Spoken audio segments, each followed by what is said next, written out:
experiences, a member of the New York City Fire Department was assigned to get a handle on this and the potential exposure it puts to residents. Obviously, New York City is significantly more dense than our community, and if there's a fire in the building next door that has a BESS battery in it, that's a lot different than even here where we're geographically relatively close.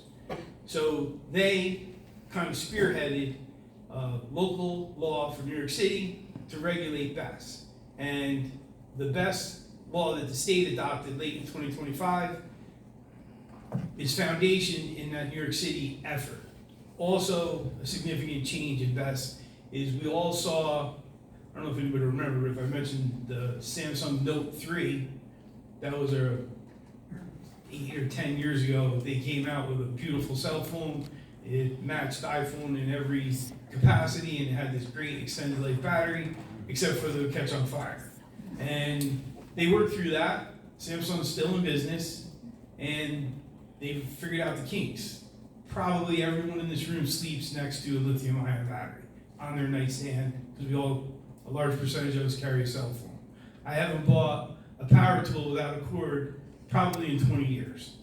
I have a lot of lithium ion batteries in my shed.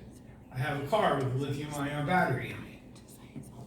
They are part of our life, and certainly we have the right to be concerned about something new, especially given the history of the first generation of these facilities. But we're not talking about the first generation, not even endorsing that this is the right one, but things have changed dramatically. Underwriter Labs, who kind of approved every device that's here, including the laptop with a lithium ion battery in it, took a very proactive role in working with New York City to test batteries and be able to collect data that would predict when they fail, how they would fail, and what the implications for that would be, and try to make those failures successful, in quotation marks.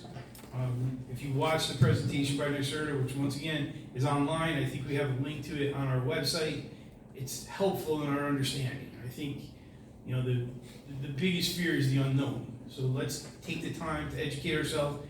A lot of you made excellent points about relevant concerns. And when we get to that portion where this is actually being reviewed, we can compare those concerns to what's being offered by the plan, the real plan that is being presented. And if they're inadequate, I trust that the planning board will do things to mitigate that. Also, the fire code will be the foundation for how this thing would be judged in the planning process. That fire code will be a minimum baseline of what will have to be upheld by the developer if they want to move forward with this. And I think that's familiarizing ourselves with that a little bit better. I think it's helpful to the degree that it may or may not address some of our concerns. There's certainly a lot to do. I think we have the time to do it. I certainly believe most of you here who are for or technically for or open have concerns. That's great, good. And then there's other folks who are against for various reasons, but challenge yourself. Make sure that that's a valid concern. There's a lot of reliable information out there, and we have to be cautious about where we get our information. The internet's an amazing, wonderful tool, but it is loaded with a lot of crap, and I will say it out loud. A friend of mine did a search, and they wanted to know who's funding the opposition to battery storage, and lo and behold, there's some links to the oil company lobbies. That concerned me. Why don't they want this? They're not worried about fires. They're not worried about polluting our waterways. They're not worried about the plastics in our daily life and the exposure we're suffering from that. Why would they be against ion batteries? Good concern. And not that ion batteries is going to be the only technology. There's going to continue evolution and things will change. I think there's a generation of lithium iron, a little bit different chemical when it burns, but there's a lot to do with this. But I'll be clear on my position personally, and as a member of the board, I will not support an effort to, there's no room to impose a moratorium or withdraw or augment the process that these folks are engaged in. In my view, that would be viewed as a taking, and it would give them compelling legal grounds to have a successful suit against us. I'm not interested in that. I believe in this process. I think this process is capable of giving us a good outcome, one way or the other. And we will continue to protect and employ that process. And with some of this transparency stuff, I find it disappointing. We have shared all the information that we have that's relevant, and I'll go one step further.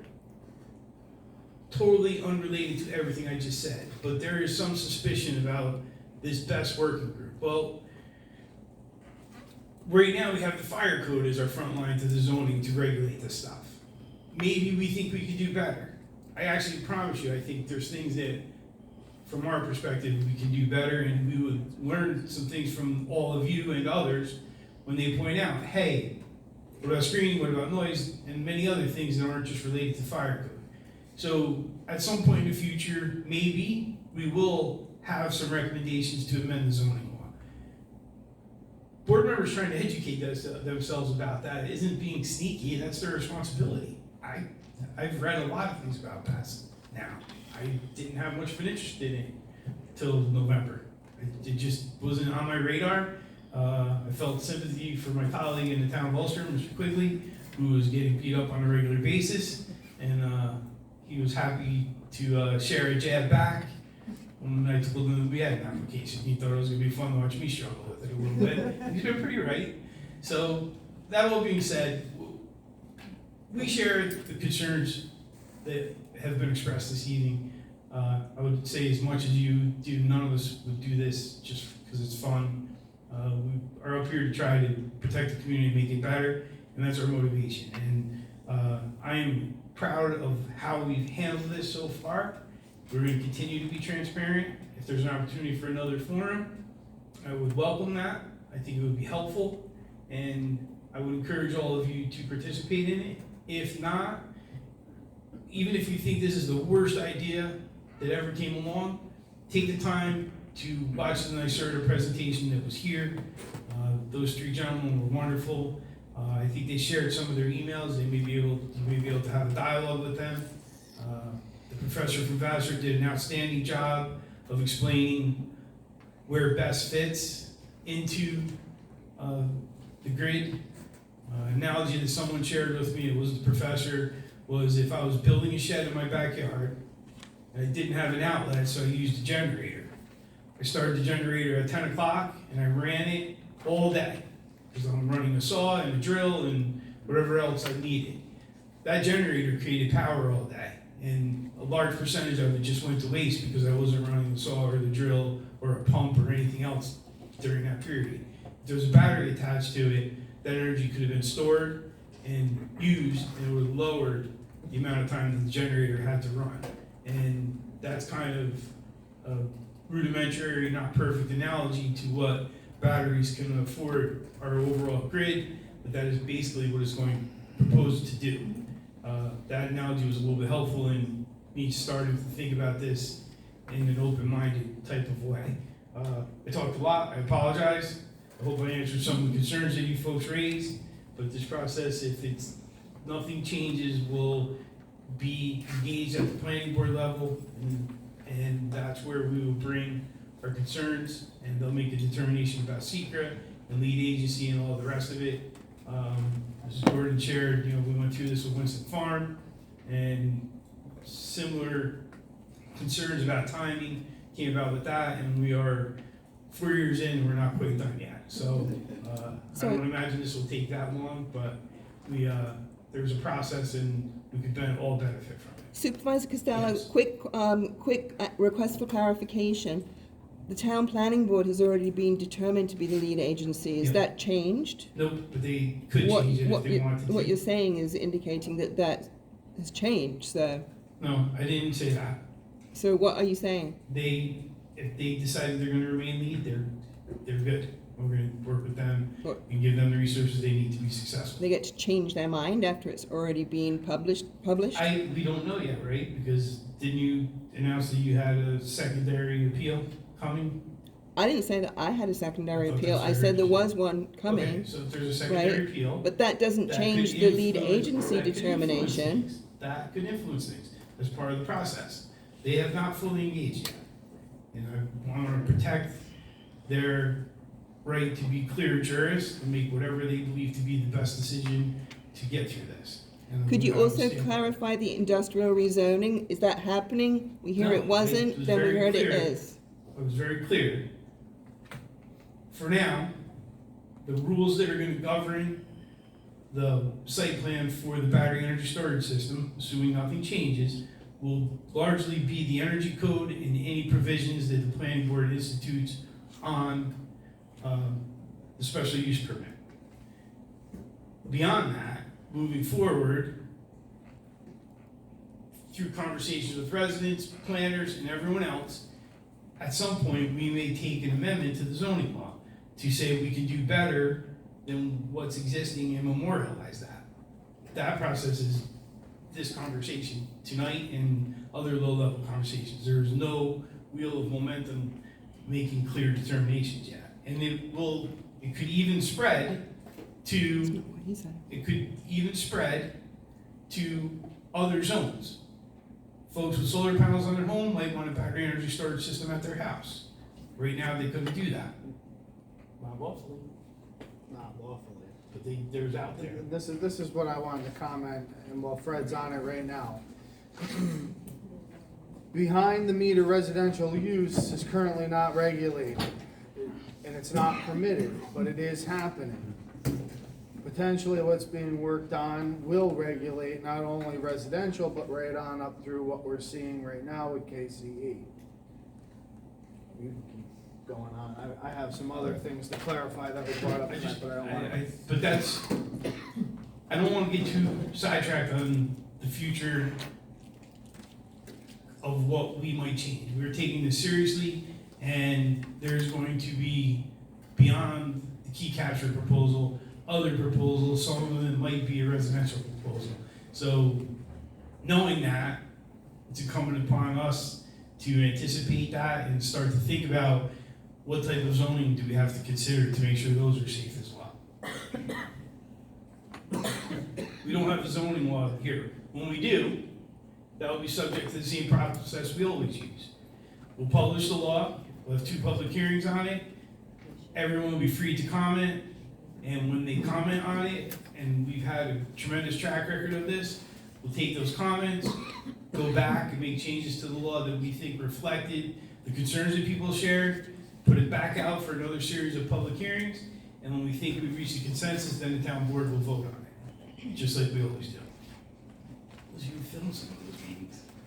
You just said about the rezoning for industrial, completely opposite of what Bill Barr said, where he called the reporter and corrected on the record to state that industrial rezoning will happen. Now you're I flip-flopping think back. that's a reasonable prediction. At some point in the future, this board or a future board will likely rezone, not just the industrial zone, other zones as well. So that essentially means industrial rezoning is not being planned now, which is the opposite of what was There's said. Can I speak to this? Yeah, of course. Mike and I have been working with the town planner and representatives of committees, advisory committees, to study template zoning law developed by NYSERDA and implemented in the town of Poughkeepsie to assess its fit as new draft zoning law for the town. It's a process that involves technical review of template documents and involves the industrial zone, residential zones. It'll address all zones in the town as a proposal. And in the shape that it arrives at, it will come back to the town board. It'll come to the town board for the public process that Fred was just describing. So industrial zoning will, you're saying industrial zone rezoning will happen, not in a future town board, but this town board. The team working on this draft zoning law is an advisory team, and so there's no will or won't. there'll be a proposal which will be evaluated by the town and by the community at large. I think probably would help to get something in writing to clarify that so the community really understands what is and what isn't being proposed, because we have now heard various different statements about industrial That's rezoning. the point, there's not a document before us as a body for consideration that we're presenting. That writing, when it's available, will be there for the Yeah. public to review. So for the time being, a special use permit can be used to put one of these facilities in any currently industrial No, zone? absolutely not, only in the industrial zone. That's what I just said. Yeah. Right now, what you're saying is a special use permit can be used to put one of these facilities in any of the current industrial zones in this town. Is that what I'm hearing correctly? They have the right to go to the planning board for approval, yes. Okay, It just so we're doesn't grant on the them- same page, so when I speak to the reporter again, I can really just convey what you're saying. Thank you. I want to clarify something on the fire end of things. There's a figure of $400,000 to $800,000 in training floating around that those figures are false. That is not. Excuse me, could you please use the mic?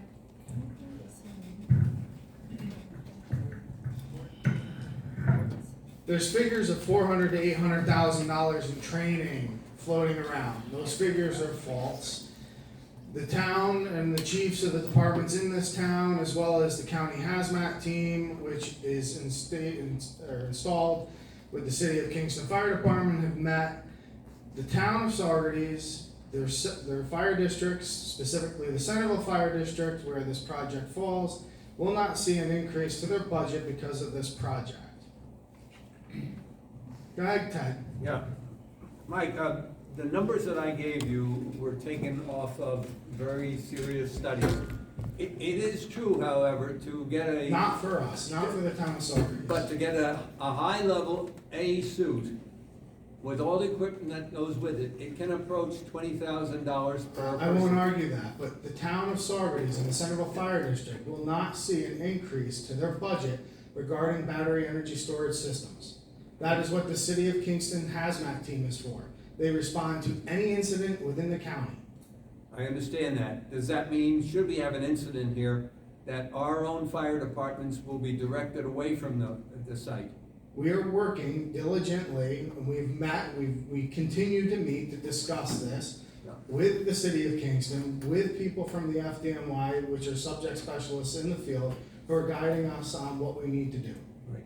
You understand, I think, where I'm coming from. I do, but I Concern for don't the firemen. appreciate you coming here and stating false narrative that puts fear in the general public, especially in my fire district, where you're telling people that our taxes are gonna go up because we need to buy equipment to fight battery energy system storage fires. That's false. I never said that the taxes are gonna go up. I said that's the That's what cost. you insinuate when you say $400,000 to $800,000 in cost and training. No, It's he false. didn't. That's not true. Let me state it another way then. Okay. Someone's gonna have to pay for the equipment that's necessary to protect. We already have it. The We, City the of fire Kingston. people that are involved. And that's my compassion about it. That's why I brought it up as a completely separate topic. Well, the So way you it came folks up- would consider that there are costs associated with the type of training that we need in the district. We can't just say 2 people are gonna go in to the site when we know we have to have a hazardous work zone. We have to have a decontamination zone. We have to have all kinds of zones should it happen. I wanna make sure that the money that's coming in from the company that's gonna run this appreciates the fact that equipment has to be purchased to protect you and people like you that are so valuable to the community. That's a much Also better for Diaz statement. that comes in, there are people that need to be protected. I came up with a number of about 40 people in the 4 departments that I was looking at that had to be trained. That's where I get the number. It's a realistic number. If you wanna take it down to the half of that, saying you can do an A-level suit for $10,000, I don't think so, then it would be the $400,000 figure. That's just